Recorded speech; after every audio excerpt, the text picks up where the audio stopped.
बिस्मिल्लाहि अल्हम्दुलिल्लाहि अस्सलातु वस्सलामु अला रसूलिल्लाहि व अला आलिहि व अस्हाबिहि ajwain.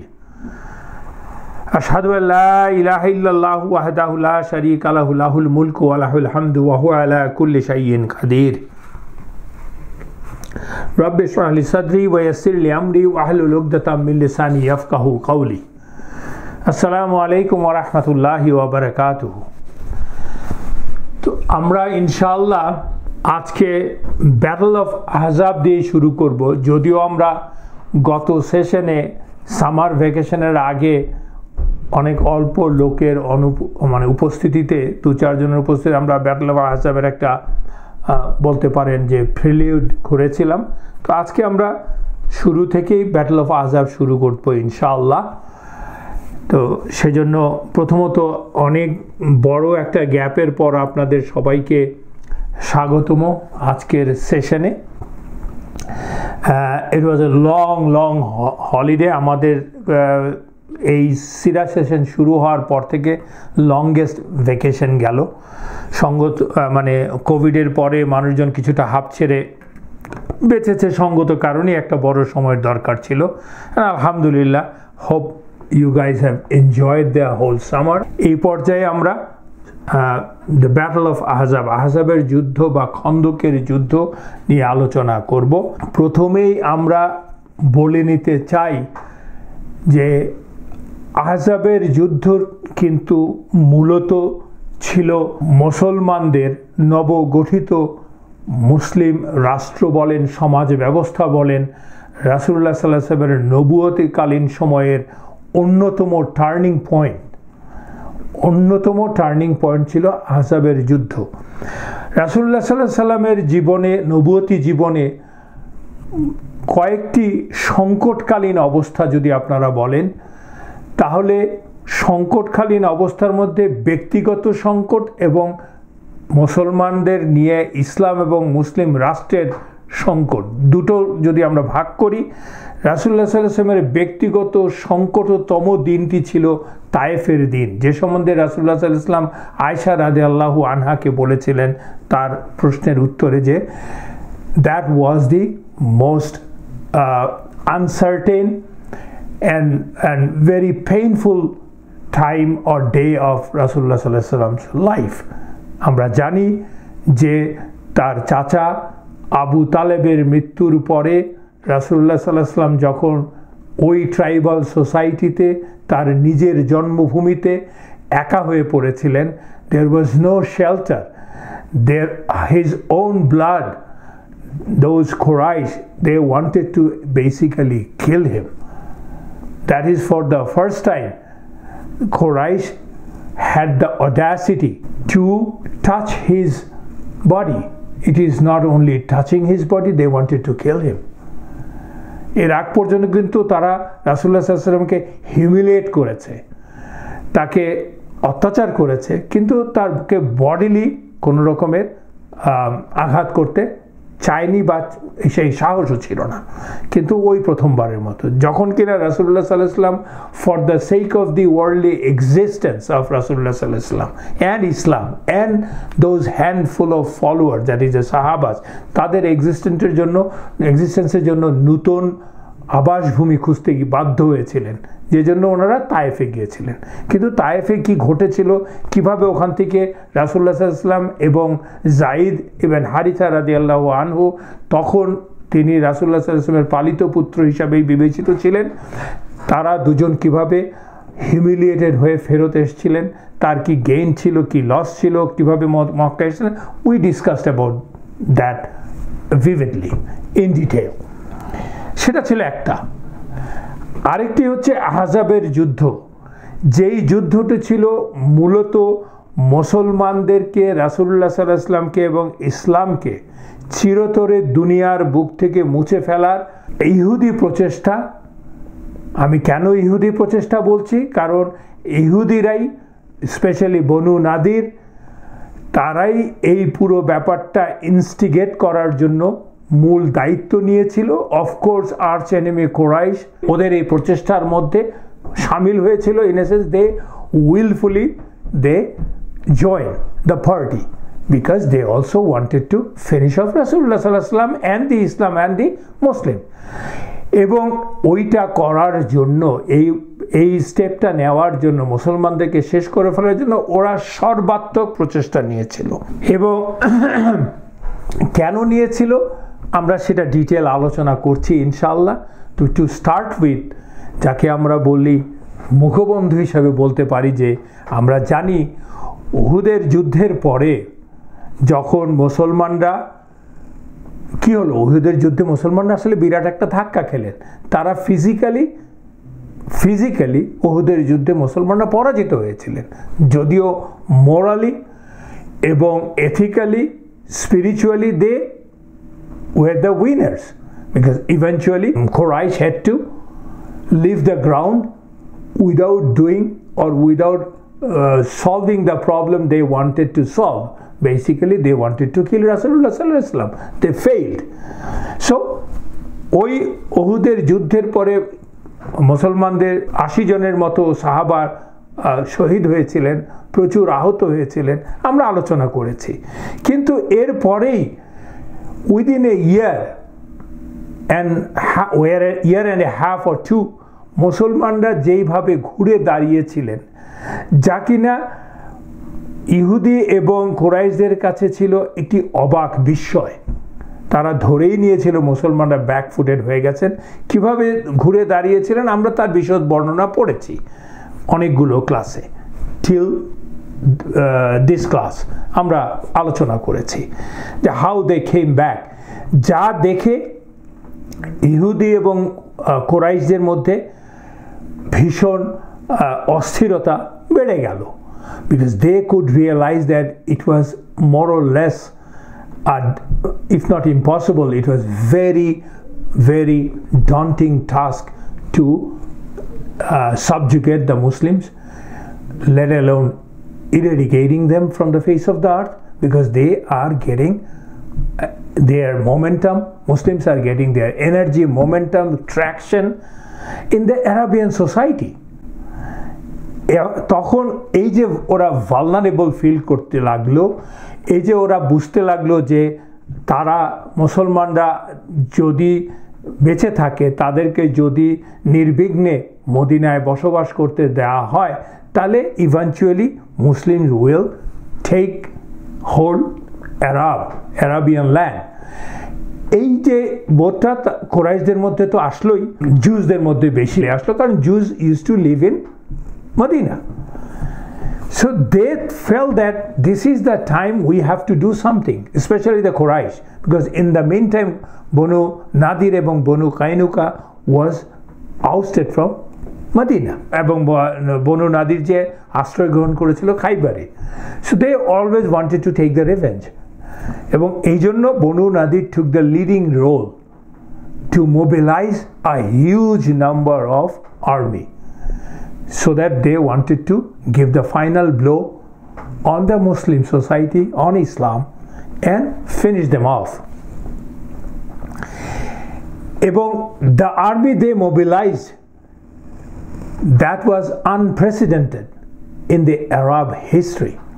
That was strong 10,000 people, and ironically that was basically army of the Kuffar. They were under the banner of Kuffar, though there were one of the leading player was Jews, the so-called monotheistic religious people, but they was under the banner of disbelievers against the only unconditional monotheistic religion, that is Islam. That is the irony of fate. And so-called monotheistic religious people, Jews, for thousands of years, they are trying to fight, they are organizing people to fight out the Tawheed, basically. But Allah had a different plan.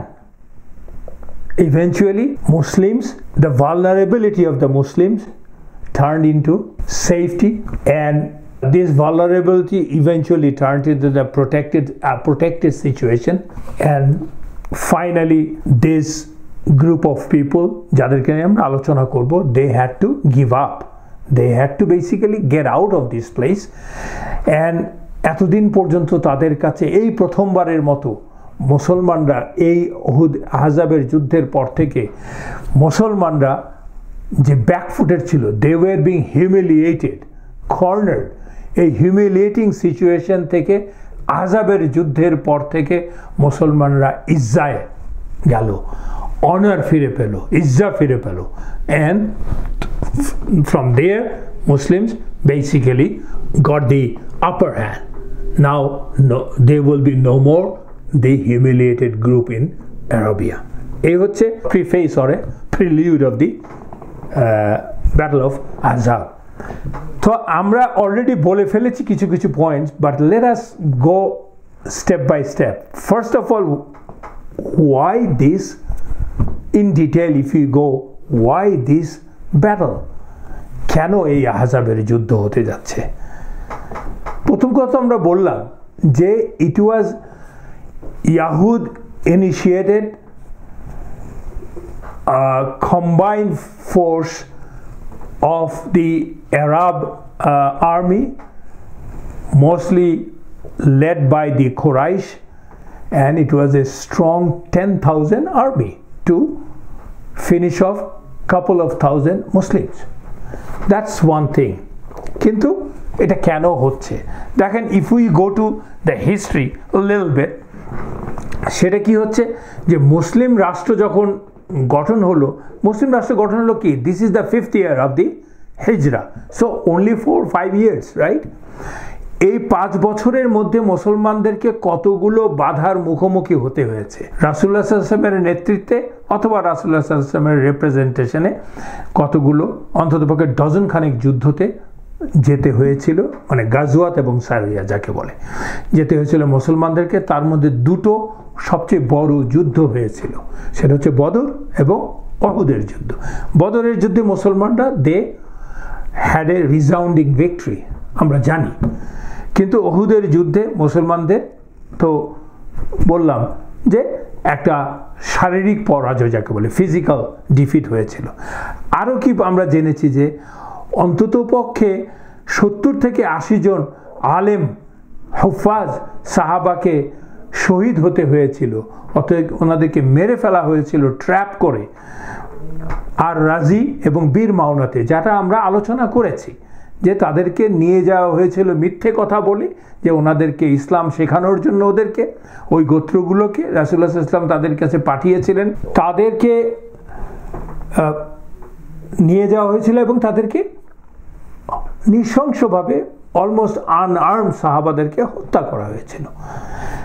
এই হচ্ছে মুসলমানদের অবস্থা তখন, এবং এই অবস্থার মধ্য থেকে দাঁড়িয়ে আছে মুসলমানরা, যা থেকে মুক্তি পাওয়ার লক্ষ্যে মুসলিম রাষ্ট্রকে রাসূলুল্লাহ সাল্লাল্লাহু আলাইহি ওয়াসাল্লাম অর্গানাইজ করছেন, আল্লাহ ওয়াহি পাঠাচ্ছেন। Muslims are going through test and tribulation, because আল্লাহ বলেছেন কোরআনে, তুমি বিশ্বাস করেছো বলেই ভেবো না যে তোমাকে টেস্ট করা হবে না। অ্যান্ড আমরা রাসূলুল্লাহ সাল্লাল্লাহু আলাইহি ওয়াসাল্লামের হাদিস থেকে জানি, the more you have iman, more you have the level of taqwa, more you will be tested, like the prophets were tested more than anybody else. আমি আগেই বলেছি, জুদের প্ররোচনাতে প্রচেষ্টাতে এই যুদ্ধের অবতারণা হয়েছে। দেখেন, যুদ্ধের তো ইতিহাসটা আমরা আগে থেকে জানি, কিন্তু এখানে আমাদের একটু ডিটেল বলতে হবে। রিজন হচ্ছে ডাউন দ্য রোড এই পুরো আহজাবের ঘটনাতে তাদের ভূমিকা তো আছেই, তাদের বিট্রেয়াল আছে, এরপরে কি ঘটলো জানিয়ে মুসলমানদেরকে অনেকেই বিব্রত হন ওরিয়েন্টালিস্টদের প্রশ্নের উত্তর দিতে, যে সেজন্য আমরা একটু ডিটেল জানতে হবে যে ঘটনাটা কি আসলে। যখন আমরা এই জুজদের নিয়ে স্পেশালি বনু কুরাইদা নিয়ে কথা বলবো right after battle of Ahzab, সেই জন্যই আমরা একটু আলোচনা করছি। দেখেন, জুদের ফ্যাক্টরটা কি, একে তো হচ্ছে দিস পিপল আর, ওদের স্ক্রিপচার পড়লেও আপনি দেখতে পাবেন, আর কোরআনে তো আল্লাহ বলেছে, আমরা সূরাতুল বাকারা থেকে বলেছি, সূরাতুল ইমরানে পড়েছি, আমরা একটু আলোচনাও করেছি মাঝে মাঝে, যে how they defied Allah and his prophets time and again in the history of couple of thousand years of Bani Israel. আমরা দেখেছি, আমরা আলোচনা করেছি, এবং তারা কতটা দাম্ভিক, কতটা পৃথিবীতে তাদের একমাত্র পৃথিবীর কামিয়াবির জন্য, পৃথিবীর দুনিয়ার কামিয়াবির জন্য how low they can go, সেটা আমরা আলোচনা করেছি। And how Allah basically treated them, সেটাও আমরা আলোচনা করেছি। even though its judgment is in the hands of Allah, we don't have that. Nobody can judge them, judge anybody, but we can talk about the history and the reality and the commandment of Allah subhanahu wa ta'ala. That we can always talk about rather than judging them. We are not judging, we are not judge. Allah is the judge. ওদের কূটবুদ্ধি এবং ওদের যে দাম্ভিকতা সেটা আমরা জানি, এবং মদিনায় 200 বছর ধরে প্রায় ওরা বসতি গেড়েছিল। ওদের মাস এক্সুডাসের পর থেকে 2-3 বার মাস এক্সুডাস হয়েছে, কোরআন অনুযায়ী তো 2 বার হয়েছেই, সেটাও আমরা আলোচনা করেছি। সেই লোকগুলি এসেছিল এই মদিনাতে, এখানে ওরা তাদের মেধা বলেন, কূটবুদ্ধি বলেন, সব দিয়েই মদিনাতে ওদের দৃঢ় অবস্থান ছিল। কিন্তু রাসূলুল্লাহ সাল্লাল্লাহু আলাইহি ওয়াসাল্লাম ইসলাম নিয়ে আসার পর কতটা তারা বিদ্রোহী হলো, রাসূলুল্লাহ সাল্লাল্লাহু আলাইহি ওয়াসাল্লামের বিরুদ্ধে, ইসলামের বিরুদ্ধে প্রতিহিংসা পরায়ণ হয়ে উঠলো, আমরা আলোচনা করেছি। ইভেন দো রাসূলুল্লাহ সাল্লাল্লাহু আলাইহি ওয়াসাল্লাম had treaty with them, and রাসূলুল্লাহ সাল্লাল্লাহু আলাইহি ওয়াসাল্লাম renewed the treaty so many times with them. তারপরে ওরা মুসলমানদেরকে হেয় করা, ইভেন রাসূলুল্লাহ সাল্লাল্লাহু আলাইহি ওয়াসাল্লামকে মেরে ফেলতে চেয়েছিল বনু নাদির। এবং যে জন্য কিনা at one point in time এই রাষ্ট্র, যদিও তারা রাষ্ট্রদ্রোহিতা করেছিল, কিন্তু রাসূলুল্লাহ সাল্লাল্লাহু আলাইহি ওয়াসাল্লাম তাদেরকে মদিনা থেকে বের করে দিয়েই কেবলমাত্র ছেড়ে দিয়েছেন। তারপর কিন্তু তাদের সেই প্রতিহিংসা তো আর যায়নি, এবং প্রতিশোধ নেয়ার জন্যেই ওরা মুখিয়ে ছিল। এই হচ্ছে ওদের ব্যাকগ্রাউন্ড। ঠিক সিমিলারলি কোরাইশ, আমরা জানি কোরাইশ তো openly declared enemy, and they don't care, and their main problem was not la ilaha illallah, because they have a convoluted theory of la ilaha illallah for their own benefit. One of the main problem was their supremacy, superiority, their trade, their authority over Arab society for thousands of years. এটা ওরা বলবৎ রাখতে হবে, কারণ আল্লাহর কাছে submit করা মানে তো দুনিয়ার এসব জিনিসপত্র আর হবে না, তাই না? রাসূলুল্লাহ সাল্লাল্লাহু আলাইহি ওয়াসাল্লামের নেতৃত্বেই সাবমিট করতে হবে। অ্যান্ড বদরের যুদ্ধের পর থেকে তো আমরা জানি যে বদরের যুদ্ধের পরে মুনাফেক বলে একটা গোষ্ঠী তৈরি হয়েছে, যারা অন্তরে ইসলাম বিরোধী এবং বাইরে মুসলিম, but they hate Islam from their guts, এবং দে ওয়ার শেমলেস পিপল। ওদের আত্মমর্যাদা বলতে কিছুই ছিল না। এই হচ্ছে 3টা গ্রুপ। তো এই 3টা গ্রুপ মিলেই তৈরি করলো আহজাব।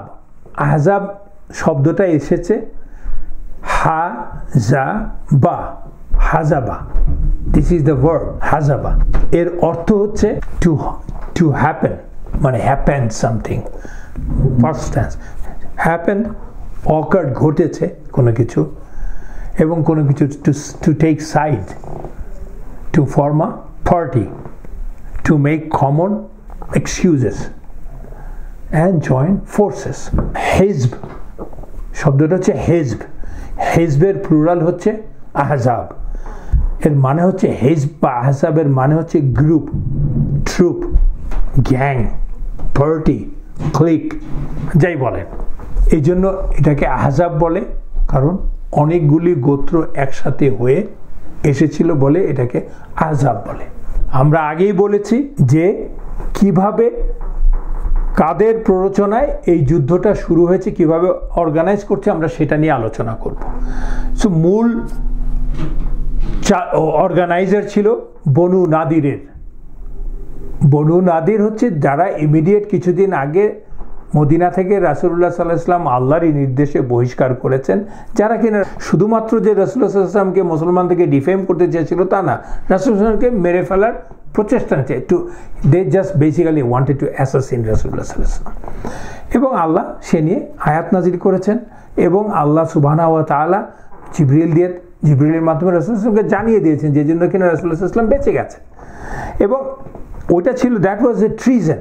সেই ট্রিজনের শাস্তি হওয়া উচিত ছিল মৃত্যুদণ্ড, সেটা না করে উনি বের করে দিয়েছেন। বাট এই বের করে দেওয়াটা মদিনা থেকে, that is not the first time in the history of the Jews. আমরা আগেই বলেছি যে এই মাস এক্সুডাস যাকে বলে সেটা আগে আরও হয়েছিল, অন্তত পক্ষে 2 বার 3 বার হয়েছে, এবং এটা ইতিহাসের কথা, ইতিহাসের প্রতিষ্ঠিত কথা, যা কিনা আল্লাহ সুবহানাহু ওয়া তাআলা বলেছেন, 2 বারের কথা বলেছেন। কোথায়?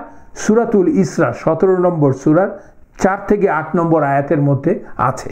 আমি যদি আপনাদেরকে একটু আয়াতটা স্মরণ করিয়ে দিই, সেটা হচ্ছে আউযু বিল্লাহি মিনাশ শাইতানির রাজিম, বিসমিল্লাহির রহমানির রহিম। وَقَضَيْنَا إِلَى بَنِي إِسْرَائِيلَ فِي الْكِتَابِ لَتُفْسِدُنَّ فِي الْأَرْضِ مَرَّتَيْنِ وَلَتَعْلُنَّ عُلُوًّا كَبِيرًا। আল্লাহ বলছেন, এবং আমরা বনি ইসরাইলকে ওদের কিতাবে, ওদের বইয়ের মধ্যে, স্ক্রিপচার্সে জানিয়ে দিয়েছি, কনভে করেছি কি, you will surely cause corruption on the earth twice. তোমরা পৃথিবীতে বা জমিনে 2 বার করাপশন করবে, ফাসাদ করবে। করাপশন আল্লাহ বলে তুফসিদুনা, ফাসাদ তৈরি করবে। এবং আল্লাহ বলছে অবশ্যই ফাসাদ তৈরি করবে তোমরা, এবং তোমরা অধ্যত্ব দেখাবে, মারাত্মকভাবে অধ্যত্ব দেখাবে 2 বার এই পৃথিবীতে। তারপরেই আল্লাহ বলছে তখন কি হবে, ফাইজা জাআ ওয়া'দু উলাহুমা বা'আসনা আলাইকুম ইবাদাল লানা উলি বা'সিন শাদীদিন ফাজাসু খিলালাল দিয়া ওয়া কানা ওয়া'দাম মাফউলা। আল্লাহ বলছেন যে so when the time of promise came for the first time to them, আল্লাহ যে 2 বারের কথা বললেন, সেই 2 বারের কথাটা একটা একটা করে আল্লাহ বলছেন। তারপর যখন এই 2-এর প্রথম ওয়াদা আসলো, তখন আমি বা আমরা তোমাদের উপর আমাদের কিছু বান্দা পাঠালাম, যারা কঠোর যুদ্ধবাজ, those who have great military might, তারা ঘরে ঘরে ঢুকে, তোমাদের ঘরে ঘরে ঢুকে ধ্বংসযজ্ঞ চালালো। আর এই ওয়াদা তো পূর্ণ হওয়ারই কথা, মানে আল্লাহ যে কথাটা বলেছেন সেটা পূর্ণ হতেই হবে। মানে এমনই হিউমিলেট করলো, ঘরে ঘরে ঢুকে মারলো। সেটা কখন? সেটা মূলত হচ্ছে অ্যারাউন্ড 597 BC, যখন কিনা নেবুকাদনেজ্জার, যাকে বখতা নাসারা বলেও যার নাম, সেই রাজা যখন কিনা এসে তাদেরকে এই আক্রমণ করলো। বিকজ অফ, আমরা এর আগের আয়াতে বলছি, কারণ ইহুদিরা ফাসাদ তৈরি, করাপশন তৈরি করছিল, এবং তাদেরকে আল্লাহ শিক্ষা দিতে চেয়েছেন। Because they were the only Muslim at that time, because they were follower of the prophet আর দ্য মুসলিম সবাই। But depends on how do you perform. আল্লাহ তাদেরকে শিক্ষা দিতে চাইলো ওই নেবুকাদনেজার। নেবুকাদনেজার কারা? ওরা হচ্ছে এখনের ইরাক বলতে পারেন বা লাবান। সো এরা হচ্ছে মূলত মূর্তি পুজো, পেগান। আল্লাহ শিক্ষা দিচ্ছেন পেগান দিয়ে মুসলিমকে। সুম্মা রাদাদনা লাকুমুল কাররাতা আলাইহিম ওয়া আমদাদনাকুম বিআমওয়ালিন ওয়া বাইনিনা ওয়াজআলনাকুম আকসারা নাফীরা। আল্লাহ বলছেন তারপরে আমরা তোমাদেরকে আবার ভিক্টরি দিলাম, আবার বিজয়ী বানিয়ে দিলাম, পাল্লা ঘুরিয়ে দিলাম, এবং তোমাদেরকে রিইনফোর্স করলাম with wealth and children and made you more in number and man power. কারণ হচ্ছে তারা, আল্লাহ কেন দিলেন? তারা যখন একবার বিতাড়িত হলো, এনস্লেভড হলো নেবুকাদনেজার দিয়ে, তখন তারপরে তাদের অনেকেরই হুঁশ ফিরে পেল। They started living the life of a Muslim. তখন আল্লাহ তাদেরকে ফিরিয়ে দিলেন তাদের ইজ্জা, ম্যান পাওয়ার। তারপরেই বললেন, আল্লাহ বলছেন এর পরের আয়াতে যে if you do good for yourselves, and if you do evil, bad, and you do it for yourself. Then when the final promise came, মানে আল্লাহ দুবারের কথা বলেছেন, we sent your enemies to sadden your faces and to enter the temple in Jerusalem as they entered it the first time, and to destroy what they had taken over with total destruction. তোমরা যদি ভালো কাজ করো তাহলে এটা তোমরা তোমাদের জন্যই করবে, আর তোমরা যদি খারাপ কাজ করো তাহলে তোমরা তোমাদের জন্যই করবে। ইন আহসানতুম আহসানতুম লিআনফুসিকুম ওয়া ইন আসাতুম ফালাহা। এরপর যখন আল্লাহ বলছেন পরের ওয়াদাটা, সেকেন্ড টাইমের ওয়াদাটা আসলো, কি হলো? আল্লাহ বলছেন যে আমি প্রেরণ করলাম আমাদেরই বান্দা থেকে, ওদেরকে দেখে ওদের চেহারা মলিন হয়ে গেল। দে ওয়্যার সো, যেটাকে বলি স্পাইনলেস হয়ে গেছিলো করাপশন করতে করতে সেকেন্ড টাইম আবার, যে তাতে করে যখন বাইরের ফোর্স আসলো দে গট স্কেয়ার্ড, মুখ শুকিয়ে গেল। সেই কথাই আল্লাহ বলছেন, আল্লাহ ওদের সাইকোলজি শুদ্ধ বর্ণনা করে দিচ্ছেন। That's what Allah does. এবং ওরা তখন তোমাদের টেম্পল, মানে তখন তো ওদের টেম্পল মানে মসজিদ, ওদের উপাসনালয়, ওরা ওদের টেম্পলে ঢুকে ঢুকে ওদেরকে মারলো। আল্লাহ সেটাই বললেন, প্রথমবারের মতো যেরকম ঢুকে পড়ছে ঠিক তেমন সেকেন্ড টাইমের মতো ঢুকে পড়লো, বাড়ি ঘর টেম্পলে ঢুকে পড়লো, ধ্বংস করে দিল। আল্লাহ যা সম্পূর্ণরূপে ধ্বংস করে দেয়, এবং ওরা ওদের কর্তৃত্বের মধ্যে তোমাদেরকে নিয়ে আসলো। এটা বলা হচ্ছে যে that was done by the Romans in the 70th century, 70s। So রাসূলুল্লাহ সাল্লাল্লাহু আলাইহি ওয়াসাল্লামের সময় ওরা প্রথমবারের মতো বেরিয়ে গেল তা না, আরও বেরিয়ে গেছে, ওদেরকে বের করে দেওয়া হচ্ছে just because of they made corruption on the face of the earth. এর আগে ওদের নিজেদের কাছে আসা নবীকে ওরা মেরে ফেলেছে, আল্লাহ কোরআনে বলেছেন। তো রাসূলুল্লাহ সাল্লাল্লাহু আলাইহি ওয়াসাল্লাম তো ওদের কাছে আসা নবী না, রাসূলুল্লাহ সাল্লাল্লাহু আলাইহি ওয়াসাল্লামকে তো ওরা স্বীকারই করে না, অ্যান্ড রাসূলুল্লাহ সাল্লাল্লাহু আলাইহি ওয়াসাল্লাম ওদের গোত্রে আসেন নাই, উনি আরব নবী এসেছেন। তো for the first time actually, not for the first time as a prophet, but because there are other 3 prophets who came from Arabs. Hud, Shuaib alayhi salam, ওনারা ছিলেন Arab prophets, but from the lineage of Ibrahim, Rasulullah is the first. যাই হোক, ওরা তো তাকে স্বীকার করেন না। তো বের করে দেওয়ার পর they went to Khaybar, most of them. খাইবার তো অলরেডি এর আগে ইহুদিরা ছিল একটা গোত্র, ওখানে গেল এবং দে টুক লিডারশিপ ইন খাইবার। এবং খাইবারে গিয়ে বর্ণনাদের they wanted to take revenge. একটা হচ্ছে রিভেঞ্জ নেওয়া, আরেকটা হচ্ছে তাদেরকে বের করে দিয়েছে, ওরা ওদের ঘরে ফেরত আসতে চাচ্ছে আর কি, সে তো আছেই। So they plan, but they knew that they cannot fight Muslim because they were coward, they never fought actually. এবং সেই জন্যেই ওরা মুশরিকদের সাথে আগে থেকেই সম্পর্ক ছিল, আগে থেকে তো করছিল, এখন যেটাকে বলে ফুল ফ্লেজেড অ্যাটাক করার জন্য মুশরিকদের সাথে হাত মিলালো, ষড়যন্ত্র করলো একসাথে অ্যাটাক করার জন্য। এবং they could convince the Quraysh, বিকজ কোরাইশ তো রেডি কনভিন্স হওয়ার জন্যই, এবং they created a joint force. সেজন্য ওরা কী করলো, ওদের 20 জন ডেলিগেট পাঠালো কোরাইশদের কাছে। 20 জন ডেলিগেটের মধ্যে নেতৃস্থানীয় যারা ছিল তারা হচ্ছে সাল্লাম ইবেন আবি আল হুকাইক, হুয়াই ইবেন আখতাব, কানানা ইবেন আর রাবি ইবেন আবি হুকাইক, হাউদা ইবেন কাইস আল ওয়াইলি অ্যান্ড আবু আম্মার। These are the few names. এবং আরও অনেকে ছিল।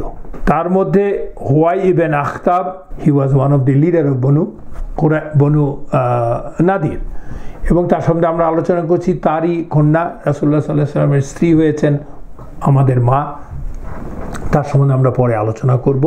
ওরা কি করলো, ওখানে যে কোরাইশদের কাছে যে কোরাইশদেরকে they promised they will fight along with them, promise করলো, হুইচ কোরাইশ always basically was not sure about that because they know Quraysh, the Jews too. কিন্তু ওরা বললো যে কোরাইশদের সাথে ওরা ফাইট করবে এবং যত রকম খরচপাতি আছে সেটা ওরা বহনও করবে। So ultimately Quraysh were convinced, এবং ওরা সেই 20 জনের ডেলিগেশনটা শুধু কোরাইশদের কাছে গিয়েই থামলো না, ওরা আবার চলে গেল গাতাফানের কাছে, নর্থে আরবের নর্থে সেই বিখ্যাত গাতাফান, one of the largest tribe, যাদেরকে যে ওরা কনভিন্স করলো। আর এদিকে কোরাইশরা তো যোগ দেবেই, কারণ কোরাইশরা বদরের বদলা নিতে চাইছে এবং যা যা অমীমাংসিত বিষয়গুলো আছে সেগুলোর সমাধান চাচ্ছে, তাদের অর্থনৈতিক অবরোধের সমাধান চাচ্ছে, কারণ ওরা তো সিরিয়ার বাণিজ্য করতে যেতে পারছে না, which is a lifeline basically for the Makkans. এবং they wanted to establish their supremacy over Muslim and all of the Arabia, because that's what they had for 1000 years. ওরা at the same time ইয়াহুদদের কাছেও নিজেদের মর্যাদা স্থাপন করতে যাচ্ছে, কারণ they always thought that Yahuds are smarter than them, which actually they were, এবং তারা শিক্ষিত, তারা ইতিহাস এবং নবুয়তের বিষয়ে জানে, তাওহীদ আল্লাহর বিষয়ে ওদের চেয়ে বেশি জানে, which is also true. এই জন্য তারা নিজেদেরকে আসলে ইয়াহুদদের চেয়ে ইনফেরিয়ার ভাবত এবং ইয়াহুদরাও তাদের থেকে সুপিরিয়ার ভাবত নিজেদেরকে। যাই হোক, they wanted to prove things to ইয়াহুদ টু। দেখেন মদিনাতে যে মক্কায় যে ইয়াহুদি নেতারা যে ওদেরকে কনভিন্স করতে গেল, সেখান থেকে একটা বিখ্যাত ঘটনা, কথোপকথন আছে, যেটা শুনলেই আপনারা বুঝতে পারবেন যে ওদের মেন্টালিটিটা কী ছিল। How much they could compromise for the love of দুনিয়া, for only wealth, filthy wealth, power of দুনিয়া। যখন ওরা মক্কায় গেল, যাওয়ার পরে কোরাইশ নেতা আবু সুফিয়ান তো সাথে সাথে বললো যে we are with you, those who actually want to fight Muhammad সাল্লাল্লাহু আলাইহি ওয়াসাল্লাম, দে আর আওয়ার ফ্রেন্ডস, মানে our enemy is our friend. সেই পুরাতন কথা, ওরা তো সাথে সাথে রাজি হয়ে যাবে এমনিতেও, একটা রিইনফোর্স করে। তার উপরে ওরা প্রলোভন দেখাচ্ছে যে সবাইকে জড়ো করবে, দে উইল ফাইন্যান্স। তো তাতে তো ওদের জন্য একে তো ওরা ইচ্ছা করে ওরা করবে নিজের গরজেই, সেই সাথে ইহুদিরা আসছে সোনায় সোহাগা। কিন্তু আবু সুফিয়ান তখন ওদের নেতাদেরকে বলল, আচ্ছা আমাকে বলো, কার ধর্ম তোমাদের ধর্মের নিকটতর, আমাদের না মুহাম্মদের? দেখেন, এতে তো আবু সুফিয়ানের inferiority complex about the religion, though he was a smart, shrewd, great leader of Mecca, but about the religion and things তার যে ইনফেরিয়রিটি কমপ্লেক্স সেটা প্রকাশ পাচ্ছে। বলছে আমাদেরকে বলো তোমাদের ধর্মের কাছে, কারণ ইহুদিদের ধর্মকেও উপরে রাখছে, কার ধর্ম নিকটবর্তী, আমাদেরটা না মুহাম্মদেরটা সাল্লাল্লাহু আলাইহি সাল্লাম। তখন ইহুদিদের অবস্থা দেখেন, they are the leaders of the ইয়াহুদ। ওরা বলছে তোমাদের ধর্ম মুসলমানদের চেয়ে বেশি সত্যের নিকট, ওরা কিন্তু একশ্বরবাদী। And your religion is more rightly guided and better than religion of Muhammad. এবং আল্লাহ সুবহানাহু ওয়া তাআলা ইহুদিদের এই মনোভাবের কথাই কিন্তু সূরাতুন নিসার 51-52 নম্বর আয়াতে বলেছেন। আল্লাহ বলছেন যে আলাম তারা ইলাল্লাযিনা উতু নাসিবাম মিনাল কিতাবি ইউমিনুনা বিল জিবতি ওয়াত তাগুতি ওয়া ইয়াকুলুনা লিল্লাযিনা কাফারু হাউলাই আহাদা মিনাল্লাযিনা আমানু সাবিলা। যে তুমি কি তাদেরকে দেখোনি যাদেরকে কিতাবের একটি অংশ দেয়া হয়েছে, ওরা জিবত মানে কুসংস্কার, জাদু, প্রতিমা, ওরা জিবত ও তাগুতের প্রতি ঈমান আনে, that is something other than Allah, এবং কাফিরদেরকে বলে এরা মুমিনদের চেয়ে better guided in the path. আল্লাহ সেটা কোরআনে বলে দিয়েছেন, উলাইকাল্লাযিনা লাআনাতুহুমুল্লাহ, this are the ones whom Allah has cursed, আল্লাহ যাদেরকে লানত দিয়েছেন। ওমাই ইয়ালআনিল্লাহু ফালান তাজিদা লাহু নাসিরা, আল্লাহ যাদেরকে লানত দেয় তাদের কোনো সাহায্যকারী তুমি খুঁজে পাবা না। That's what Allah said about them, and these are the people. তো এরপরে ওরা গাতাফানের কাছে গেল, একইভাবে গাতাফান গোত্রের কাছে গেল। গাতাফান কারা আমরা আগেই বলেছি, দে আর দি হাইওয়ে রবার্স, ব্যান্ডিটস, তাই না? এরা তো they live on highway robbery mostly, এবং but they are one of the largest tribe, মানে they known as notorious tribe of Arabia. এদেরকে যেই দেবতা যেই ভোগে তুষ্ট আর কি যাকে বলি, ওদেরকে ওরা যে লোভটা দিলে সেটা হচ্ছে সম্পদের লোভ। We will give you money, are you ready to fight with us? So ওরা ফ্রি মানির জন্য তো ফাইট করতে আসবে। কি দিল? স্পেশালি সালাম ইবেন হোকাইক, ওদের নেতা, হি was a rich man actually. ও বলল যে আমরা তোমাদেরকে খাইবারের 1 বছরের উৎপাদিত ফসলের অর্ধেক দিয়ে দিব। খাইবার ওয়াজ এ লাশ গ্রিন ল্যান্ড, এবং ওরাও খাইবার ও হচ্ছে আপনার খেজুরের জন্য বিখ্যাত, আর ওদের ফসল তো মূলত খেজুর। বললো যে 1 বছরের উৎপাদনের অর্ধেক খেজুর তোমাদেরকে দিয়ে দেবো, কাম অ্যান্ড ফাইট, জয়েন আস। ওরা তো রাজি হয়ে গেল। শুধু যে রাজি হয়ে গেল তা না, ওরা রাজি তো হলো, এবং ওদের সাথে যে ওদের মানে সাব গোত্র যা আছে আশেপাশে সবাইকে নিয়ে রাজি হয়ে গেল। দে ব্রট or they gathered, mobilized 6,000 strong fighters, fully equipped. কোরাইশরাও অন্য গোত্রের কাছে গেল, গাতাফ এবং ইয়াহুদরা তো আরও গোত্রদের কাছে গেল। কোরাইশরা তাদের সমমনা যেসব গোত্র আছে তাদেরকে গেল, তাদের মধ্যে স্পেশালি হচ্ছে কিনানা, বিখ্যাত গোত্র, এবং অ্যালাইজ ফ্রম দি তিহামা, ওদেরকে ইউনাইট করলো। করে কোরাইশরা 4,000 স্ট্রং আর্মি নিল, সাথে 300 হর্স এবং 150 ক্যামেলস নিল। আর এদিক দিয়ে গাতাফান তাদের যে ফ্রেন্ড গোত্র তাদেরকে নিল, তারা হচ্ছে বনু সুলাইম, বনু আসাদ, বনু মুররা, বনু ফিজারা, বনু আসজা, এরা মিলে 6,000 fighters, and all chipped in with men, weapon, supplies, camels, horses. But the irony is, though superficially the leadership was in the hands of Abu Sufyan, that is the Quraysh, but মূলত তাদের মধ্যে কোনো actually যেটাকে বলি unified leadership বাহ্যত ছিল, কিন্তু internally ছিল না, একে অন্যকে খুব একটা বিশ্বাস করতো না। যার তাদের হেরে যাওয়া বা স্থানচ্যুত হওয়া বা চলে যাওয়ার জন্য বা পালিয়ে যাওয়ার জন্য অন্যতম কারণ ছিল এইটাই। Can we take a break of 5 minutes ইনশাআল্লাহ? বিসমিল্লাহির রহমানির রহিম। তো আমরা এই পর্যায়ে আলোচনা করতে চাচ্ছি আহজাবের যুদ্ধ বা খন্দকের যুদ্ধটা কখন হলো সে বিষয়ে আমরা আলোচনা করতে চাচ্ছি। আহজাবের যুদ্ধ কখন হয়েছে এ নিয়ে স্কলার্স, সিরা লেখক বা ঐতিহাসিক যারা আছেন তাদের এটাকে আমরা যুদ্ধ না বলে আসলে আমরা বলবো অবরোধ। আসলে ঠিক পুরোপুরি যুদ্ধ বলতে যা বোঝায় তা তো আর হয়নি আসলে, আউটরাইট যেটাকে বলে ফাইট, ওরা অবরোধ করে রেখেছিল, সেটাকে এই জন্য আমরা অবরোধও বলতে পারি, স্কলাররা তাই বলেন। এটা হয়েছিল সবার মত অনুযায়ী হচ্ছে শাওয়াল মাসে, কিন্তু কোন বছরে হয়েছিল এ নিয়ে দুটো মত আছে। একটা মত হচ্ছে 1 নম্বর মত হচ্ছে বছরটা ছিল 4th হিজরিতে, আর এই মতের পক্ষে বুখারিতে একটি বর্ণনা আছে যেটা ইবেন ওমর, আবদুল্লাহ ইবেন ওমর রাদিয়াল্লাহু আনহু, ওমর রাদিয়াল্লাহু আনহুর ছেলে, বিখ্যাত সাহাবা, উনি বলছেন, on the day of Uhud I was 14 years old and I stood in the ranks of the army to join in the army, but Rasulullah sallallahu alaihi wasallam rejected me.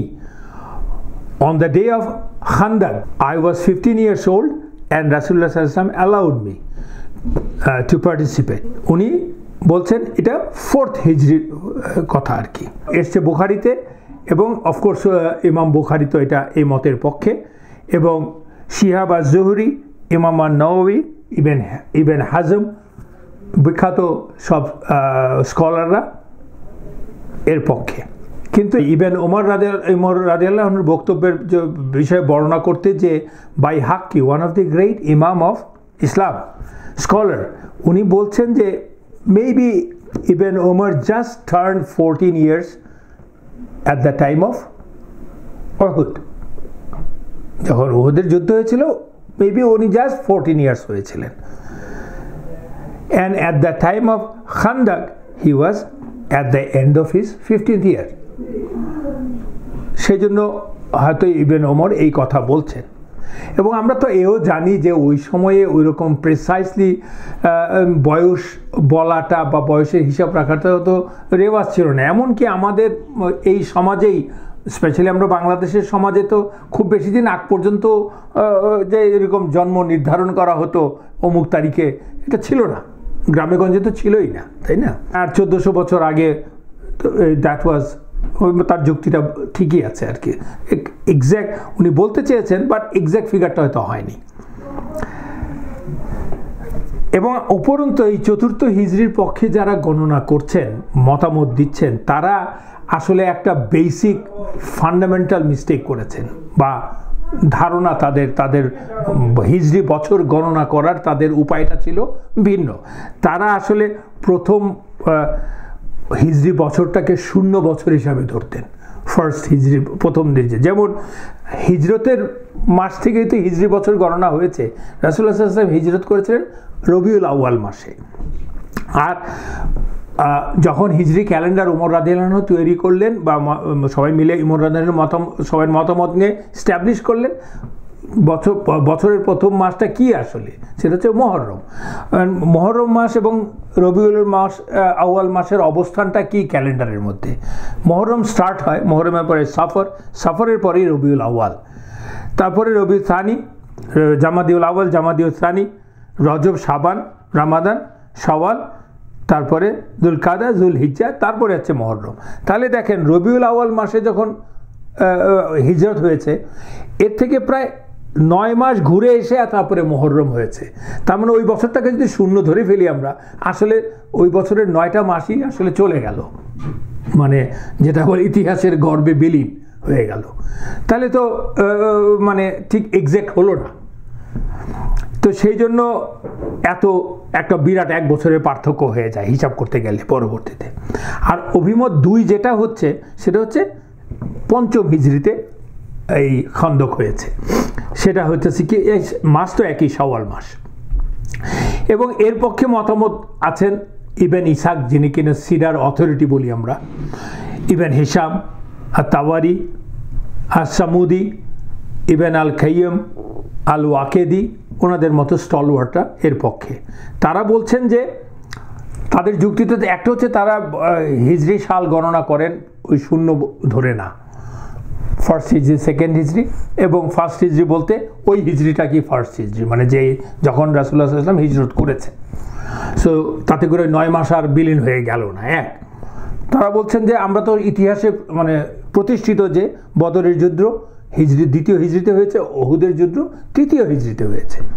এবং ওহুদের যুদ্ধ শেষে আমরা জানি আবু সুফিয়ান বলেছিল যে পরবর্তী বছরে অর্থাৎ 4র্থ হিজরিতে সে আবার আসবে, এসে আক্রমণ করবে, যেটা কিনা সে করতে পারেনি, কাপুরুষের মতো তারা আসেনি। অথচ রাসূলুল্লাহ সাল্লাল্লাহু আলাইহি ওয়াসাল্লাম বদর প্রান্তরে গিয়েছিলেন, ওয়েট করেছিলেন, আমরা আলোচনা করেছি সেই বিষয়ে। সো 4র্থ হিজরিতে তো আসলে ওরা আসেনি, কেন ওই বছরই আবার 2বার ওরা আসেনি, মানে কুরাইশা আসেনি।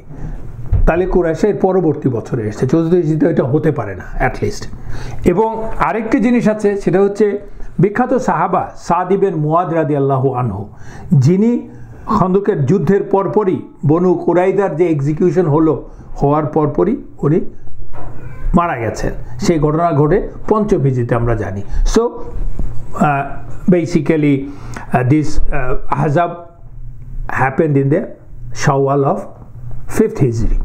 And Shawwal of 5th Hijri মানে কি almost end of 5th Hijri, that is শাওয়ালের পরেই তো আছে যুলকাদা অ্যান্ড যুলহিজ্জা, তারপরে তো মুহররম।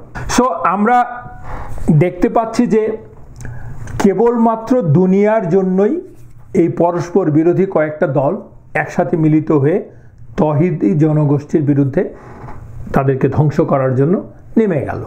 এবং কুরাইশদের জন্য তো that was basically an opportunity. আমরা আগে আলোচনা করেছি যে কেন ওরা যুদ্ধ করতে চাচ্ছে, বিকজ মুসলমানদেরকে শেষ করতে হবে, they wanted to fight back. এবং বনু নাদির ওই সুযোগটাই নিল।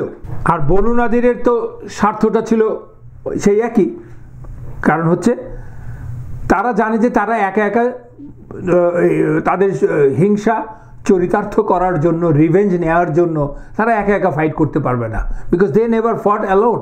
ওরা তো অনেক বছর ধরে, ওরাও তো একটা ট্রাইবাল সোসাইটি ছিল, ওদের 3টা বড় গোত্রের কথা তো আমরা জানি, তাদের মধ্যে যথেষ্ট দ্বন্দ্ব ছিল।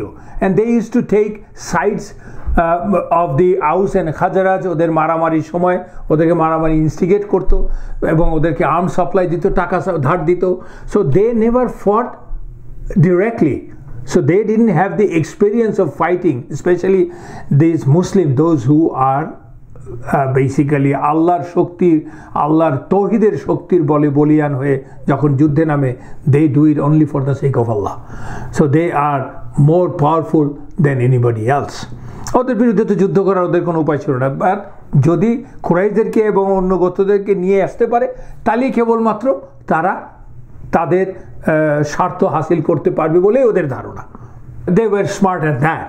কিন্তু তারা সবসময় ভাবতো যে তাদের তো they have enough arms, enough money, তাদের সুরক্ষিত দুর্গ আছে, দুর্গ তাদেরকে রক্ষা করবে।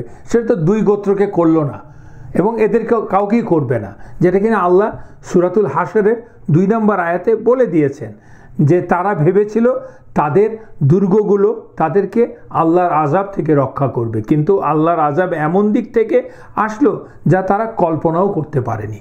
and those fortresses were conquered very easily, আমরা দেখেছি, and they had to give up those also, they themselves destroyed those, কারণ আল্লাহ কোরআনের আয়াতে বলেছেন এবং আমরা জানি তারা নিজেদের হাতে ধ্বংস করেছে। আমরা পড়েছি বনু নাদির কি করেছিল ওদেরকে বের করে দেওয়ার সময়। But ultimately they gathered 10,000 strong people এবং তারা মদিনার দিকে রওনা দিল এবং তারা পুরা ব্যাপারটাকেই গোপন রাখার চেষ্টা করলো। Their plan was they will come and destroy Muslims once for all before even Muslim could get ready to fight them. Not only that, 2,500 মুসলমান ওই 10,000কে কিভাবে ফাইট আউট করবে? So they were sure. কিন্তু like I said, আইরনি হচ্ছে ওইটার নেতৃত্বে ছিল at least externally মুশরিকরা, এবং সেই নেতৃত্ব কিন্তু কুরাইশ জুজরা পায় নাই, though they are consider to be smarter people. They had to basically do stuffs under the leadership of the Quraysh, কুফার। এবং আল্লাহ এভাবেই হিউমিলিয়েট করে যারা কিনা আল্লাহ এবং তার রাসূলকে ডিফাই করে ফর দ্য ফিলথি রিটার্ন অফ দুনিয়া। আল্লাহ সূরাতুল ইমরানের 112 নম্বর আয়াত পড়লে দেখতে পাবেন, আল্লাহ সেখানে স্পষ্ট ভাষায় জানিয়েছে, আরও অন্য আয়াতও জানিয়েছেন।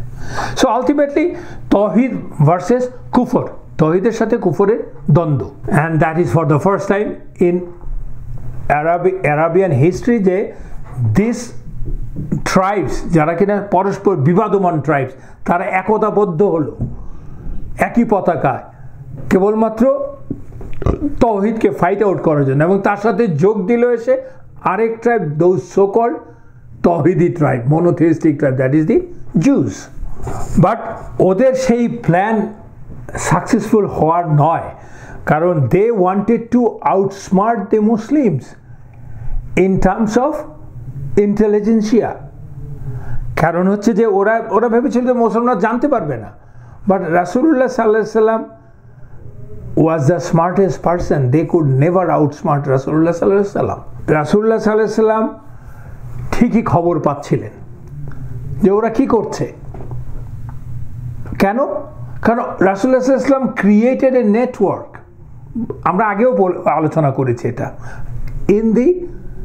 in Medina, even throughout Arabia, especially in Medina and Makkah, তার খবর পাওয়ার জন্য এই which was far more organized and superior, because they are doing for the sake of Allah under the banner of La ilaha illallah. So they are more organized. Their character is more organized. Their thought process is more organized. দেখেন একটা উদাহরণ আছে যে রাসূলুল্লাহ leadership দেখেন, আব্বাস রাদিয়াল্লাহু আনহুকে কিন্তু রাসূলুল্লাহ সাল্লাল্লাহু আলাইহি ওয়াসাল্লাম ফেরত পাঠিয়েছিলেন যে বদরের যুদ্ধের পরে, উনি তো প্রিজনার অফ ওয়ার হয়েছিলেন, ফেরত পাঠিয়েছিলেন ইয়েতে ওনার চাচা, because he was a senior leader of Quraish, মক্কায় ফেরত পাঠিয়েছিলেন। উনি মক্কায় যাওয়ার পরে he is among the leadership, right? তো ওখানে আলাপ আলোচনা সব তো, এবং ওনার ধর্ম কিন্তু উনি যে মুসলমান হয়েছেন ওটা কেউ জানতো না, সো সব ডিসিশন মেকিংয়ের সময় উনি থাকতেন, and he use to get the information and send it to Rasulullah sallallahu alaihi wasallam, and there are other sources. So Rasulullah sallallahu alaihi wasallam got all the information. সেটা পেয়ে রাসূলুল্লাহ সাল্লাল্লাহু আলাইহি ওয়াসাল্লাম ওরা আসার আগেই কি কি করবেন বলে পদক্ষেপ নিচ্ছেন এবং কি করলেন। প্রথমেই তিনি সূরা ডাকলেন, which is the sunnah of রাসূলুল্লাহ সাল্লাল্লাহু আলাইহি ওয়াসাল্লাম। আনসার এবং মুহাজির নেতাদের নিয়ে প্রথমে বসলেন মসজিদে, বসে সবার কাছ থেকে মতামত চাইলেন, because that was a very crucial period. By this time they know that 10,000 of the strong opposition is coming to fight them, to kill them basically. So এটাকে প্রতিহত করার জন্য তো যেটাকে বলে মুসলমানরা in a sense worldly wayতে অসহায় ছিলেন রীতিমতো। So they wanted to make a good plan, as good as possible, as humanly good as possible, এবং সবাইকে নিয়ে রাসূলুল্লাহ সাল্লাল্লাহু আলাইহি ওয়াসাল্লাম বলতেন, সবার মতামত চাইলেন এবং সাহাবারাও সবাই পারটার্বড, ওনারা সবাই শঙ্কিত চিন্তিত যে হোয়াট টু ডু এই পরিস্থিতিতে।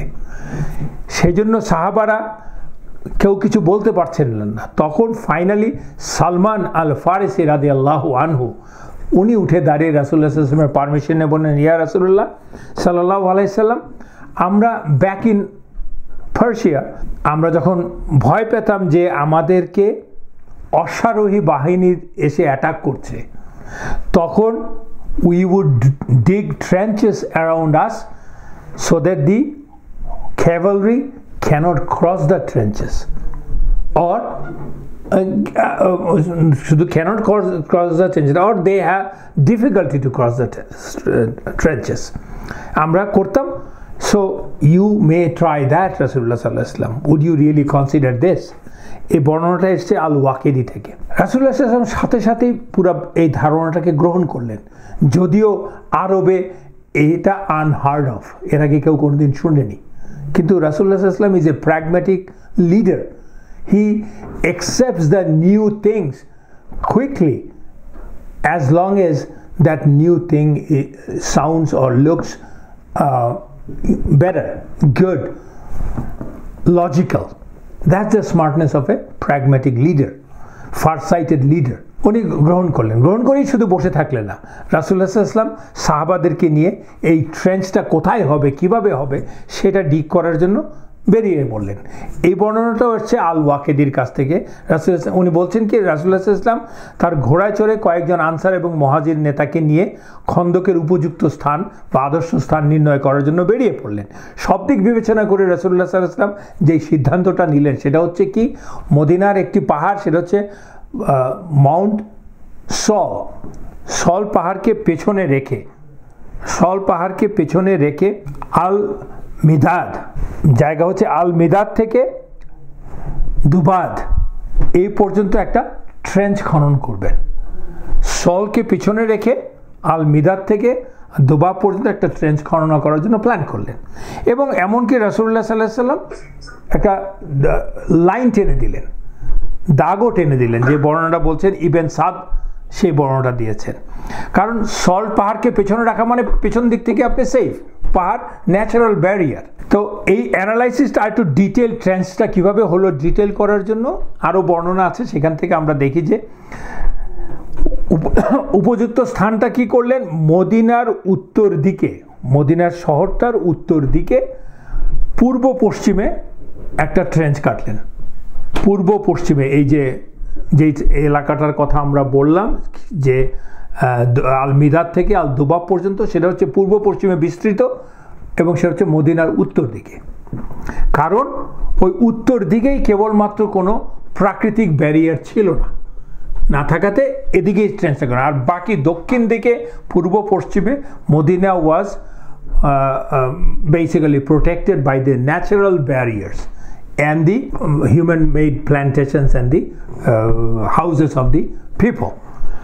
কারণ ওই যে দুদিকে পূর্ব পশ্চিমে দুটো আমরা বলেছি না আগ্নেয় শিলার plane, that is the jagged rocky land আর কি, যেটা দিয়ে হেঁটে যাওয়া যায় না। যারা আমরা ওখানে মদিনায় গিয়েছি আমরা দেখেছি ওখানে হাঁটাই ডিফিকাল্ট, আর ঘোড়া নিয়ে তো 10,000 লোক নিয়ে মোবিলাইজ করা, ইট ওয়াজ অলমোস্ট ইম্পসিবল, ওরা পারবে না। ওই আগ্নেয় শিলার উপর দিয়ে, যেটাকে আমরা বলি হাররাতুল ওয়াকিম অ্যান্ড হাররাতুল ওয়াবরা দিয়ে পূর্ব পশ্চিমে মানে প্রোটেক্টেড মদিনা। আর মদিনার দক্ষিণে ছিল ঘন বসতিপূর্ণ বাড়িঘর, ইহুদিদের দুর্গ, থিক প্ল্যান্টেশনস, ডেট পাম ট্রিজ, যার ভিতর দিয়ে 10,000 লোক সৈন্য নিয়ে আসতে পারবে না। এবং মদিনার দক্ষিণটা আরও ভালো মতো সুরক্ষিত ছিল আরও দুটো কারণে। সেটা হচ্ছে দক্ষিণের জুড়ে বনু কুরাইদার বড় বড় দুর্গ ছিল, যে কুরাইদা এখন বসবাস করছে ইয়েতে, এবং তাদের খেজুরের বাগান ছিল, যাদের সাথে রাসূলুল্লাহ সাল্লাল্লাহু আলাইহি ওয়াসাল্লামের চুক্তি করা আছে, মুসলমানদের চুক্তি করা আছে। এবং বনু নাদিরের যে দুর্গগুলো ছিল, বাগানগুলো, সেগুলো দক্ষিণ দিকেই ছিল। তো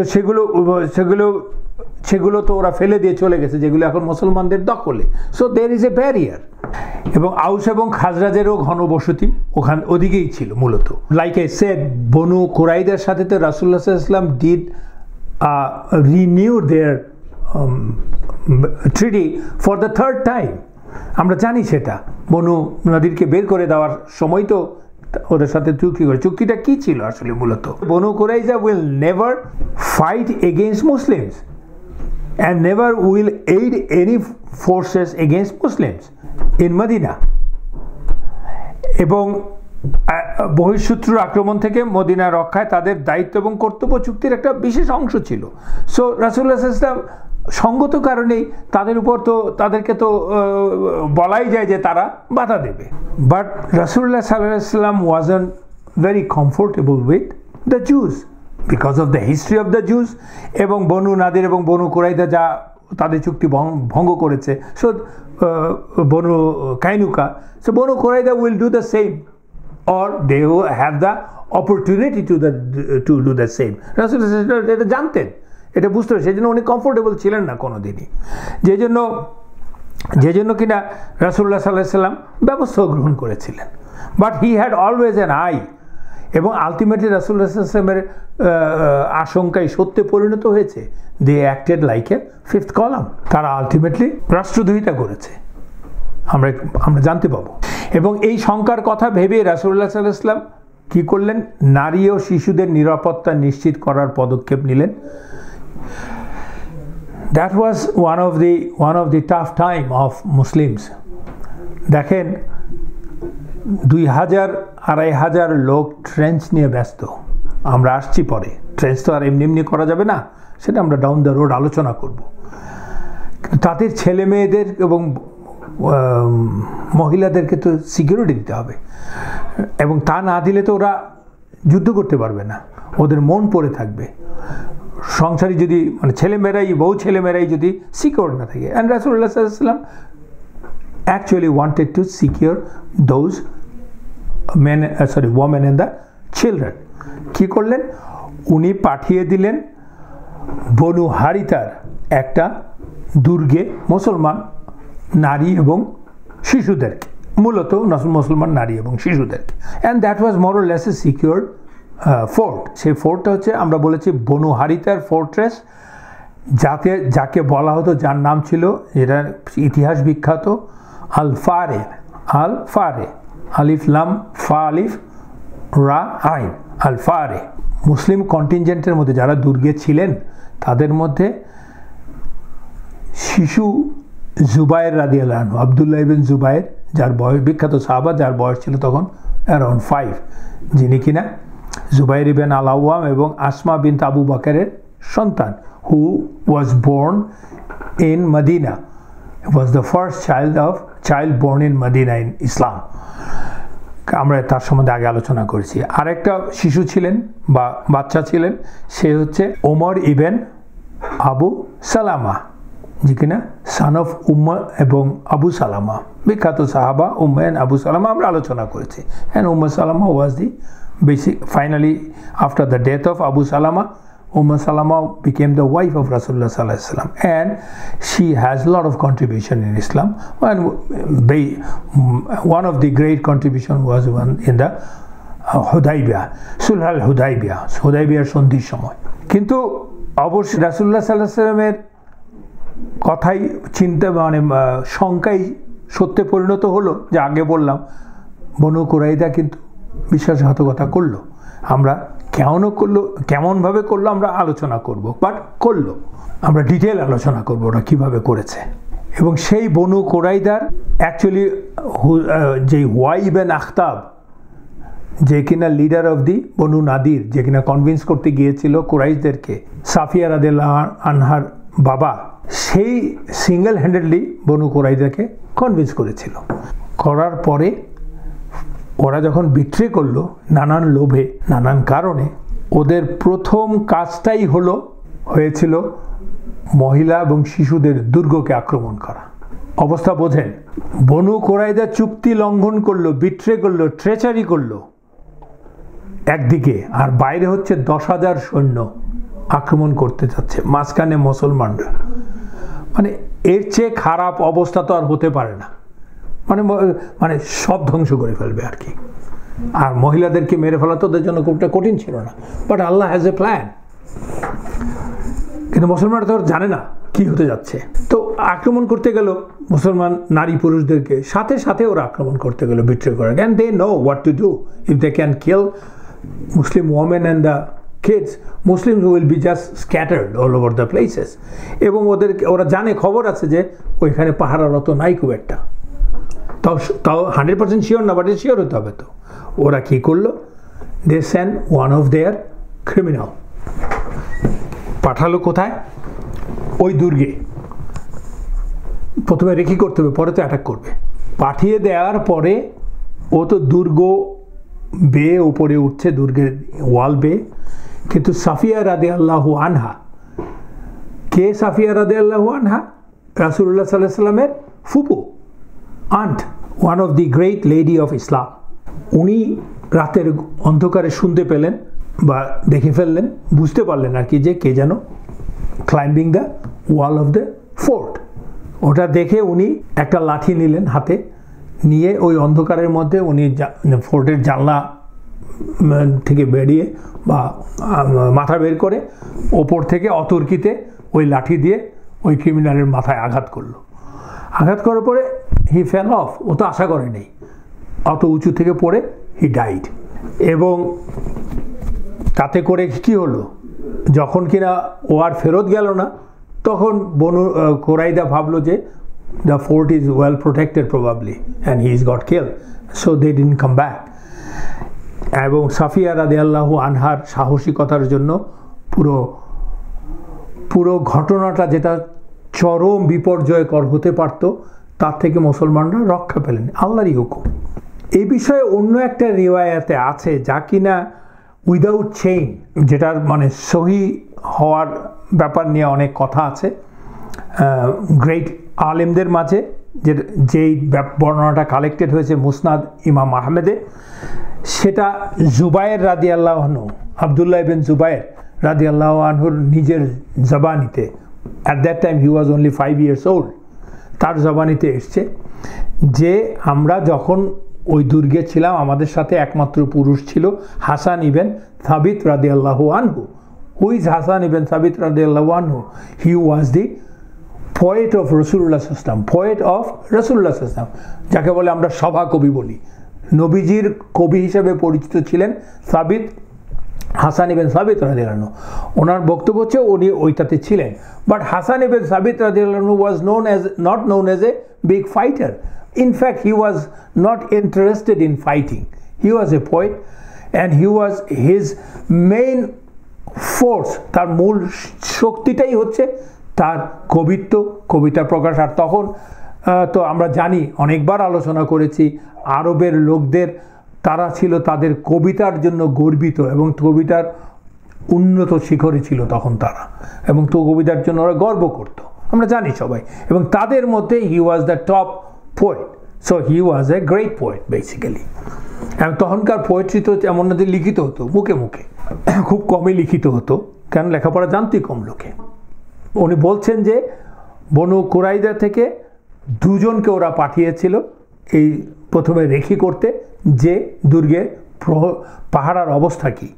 দুজনই এসছিল, একজন এসে আসলে যখন তারা একজন ক্লাইম্ব করছে দুর্গের ওয়াল বেয়ে উপরে উঠে দেখবে, তখন in the middle of the night Safia রাদিয়াল্লাহু আনহা শুনতে পেলেন কেউ ক্লাইম্ব করছে। এটা শুনতে পেয়ে she wanted Hasan ibn Sabit রাদিয়াল্লাহু আনহু to go and basically fight him out, which reluctantly Hassan radiallahu anhu avoided, যেহেতু এটা উনি he doesn't want to fight। এবং সাফিয়া রাদিয়াল্লাহু আনহা অবশেষে উনি একটা শল দিয়ে মুখ ঢেকে একটা ড্যাগার নিয়ে উনি গেলেন, গিয়ে যখন ও বেরিয়ে ওই উপরে উঠে আসছে তখন তাকে আক্রমণ করলে ওকে মেরে ফেলার পর সে পড়ে গেল ওয়াল থেকে। পড়ে যাওয়ার পরে ওটা দেখে নিচে যে দাঁড়িয়েছিল ইয়াহুদ, সে পালিয়ে গেল ভয়ে, এবং সে যে রিপোর্ট করলো যে it's well fortified, the fort is well fortified.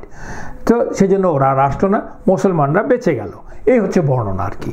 But দুই ক্ষেত্রেই সাফিয়া রাদিয়াল্লাহু আনহার যে শক্তি বুদ্ধিমত্তা এবং সাহস এর জন্য মুসলমানরা একটা চরম ডিজাস্টার থেকে বেঁচে গেল। হাসান ইবনে সাবিত রাদিয়াল্লাহু আনহু, like I said, he was the poet of রাসূলুল্লাহ সাল্লাল্লাহু আলাইহি ওয়াসাল্লাম, এবং তার অনেক ঘটনা আছে।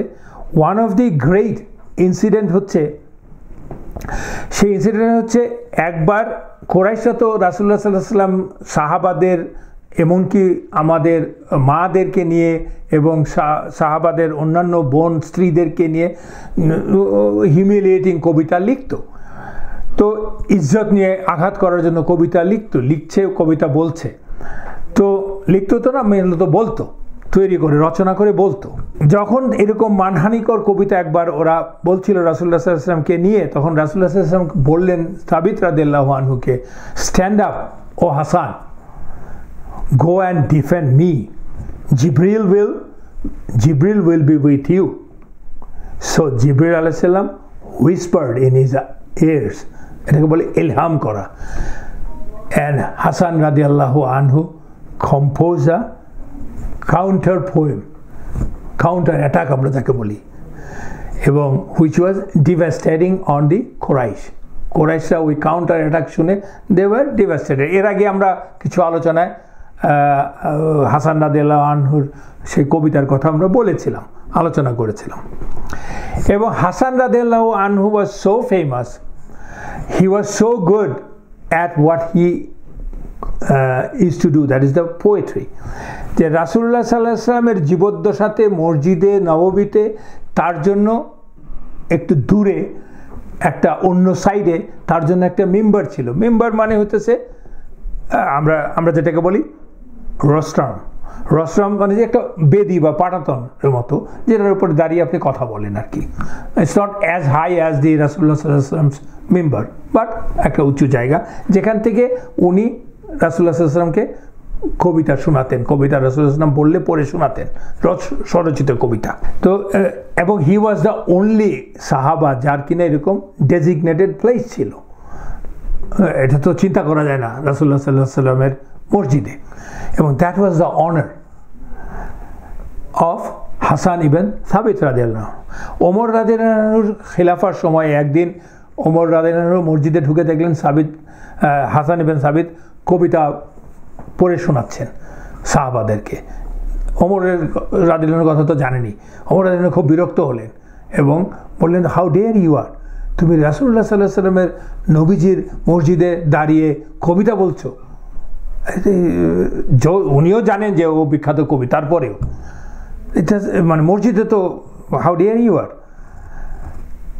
বলে ধমক দিলেন আর কি, বা ওনার সেই বিখ্যাত স্টিক দিয়ে খোঁচা দিলেন। এতে করে হাসান রাদিয়াল্লাহু আনহু খুব রেগে গেলেন।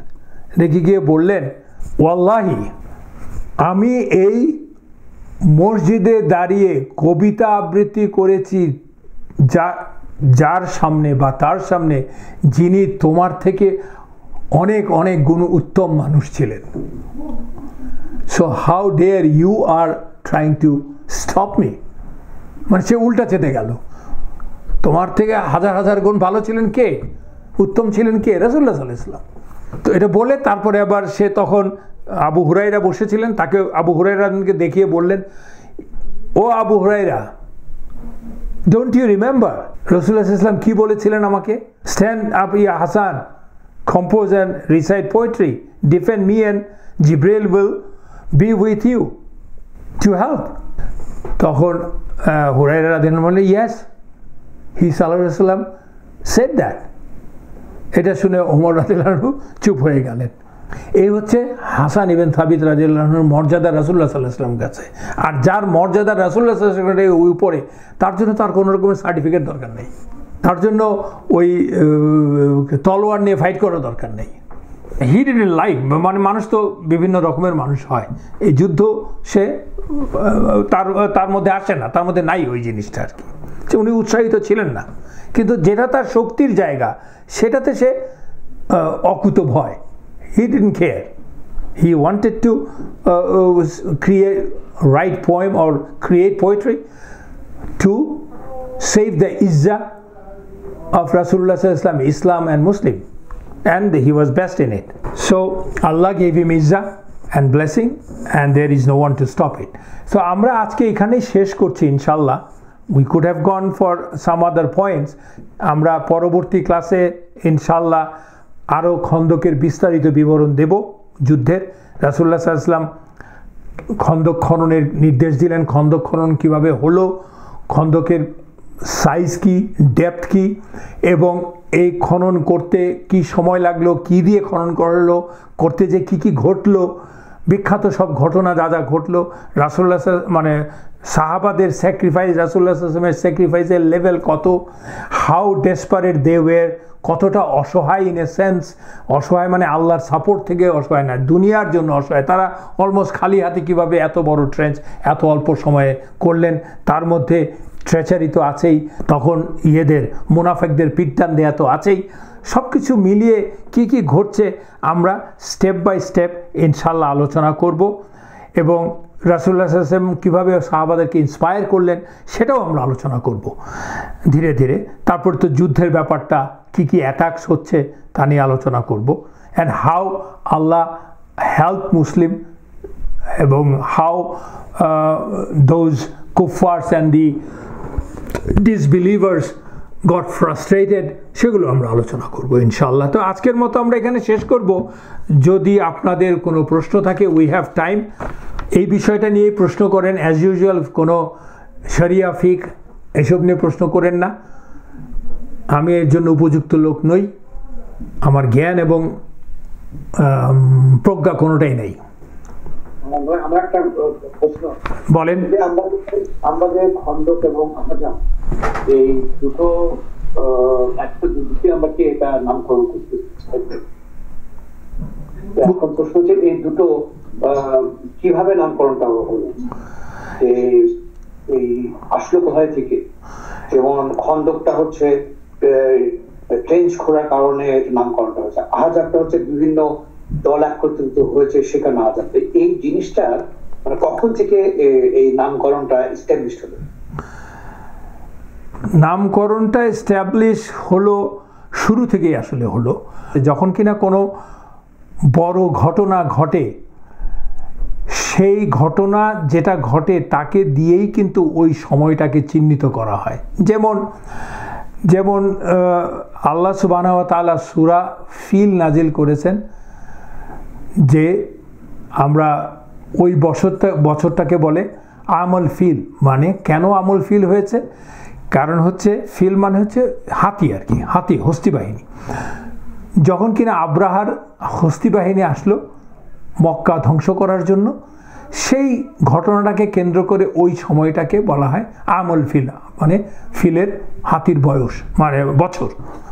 ঠিক তেমনি ওই আহজাবের ঘটনাটা, that was the one of the greatest, at the same time worst incident in Medina against the Muslims. এত বড় একটা ট্রেঞ্চ খনন করা হলো, এত বড় একটা 10,000-এর বাহিনী আসলো। আহজাব শব্দটার মানে তো আমরা বললাম যে group of people. So people started talking about this incident as কেউ আহজাব, কেউ ট্রেঞ্চ, খন্দক বলেই বলতে লাগলো। সেটা শুরু থেকে আসলো। তারপরে যখন সিরা রাইটাররা, ঐতিহাসিকরা লিখতে থাকলেন, তখন এটা আরও স্ট্যাবলিশ হলো। এবং এর আমরা এই ঘটনার জন্য আল্লাহ সুবহানাহু ওয়া তাআলা একটি সূরাই নাজিল করেছেন, আহজাব, আল আহজাব, সূরাতুল আহজাব 33 নম্বর সূরা। সো আল্লাহ নিজেও এই নামটাকে তাই দিয়েছেন। So it is well established. আমরা সূরাতুল আহজাব নিয়েও আলোচনা করব, কারণ এই ঘটনা আলোচনা করতে গেলে সূরাতুল আহজাব নিয়ে আলোচনা না করে কোনো উপায় নেই, করতেই হবে। তাহলে আমি আজকের মতো এখানে শেষ করি ইনশাআল্লাহ। সুবহানাকা আল্লাহুম্মা ওয়া বিহামদিক আশহাদু আল্লা ইলাহা ইল্লা আনতা আস্তাগফিরুকা ওয়া আতুবু ইলাইক। আসসালামু আলাইকুম ওয়া রাহমাতুল্লাহি ওয়া বারাকাতুহু।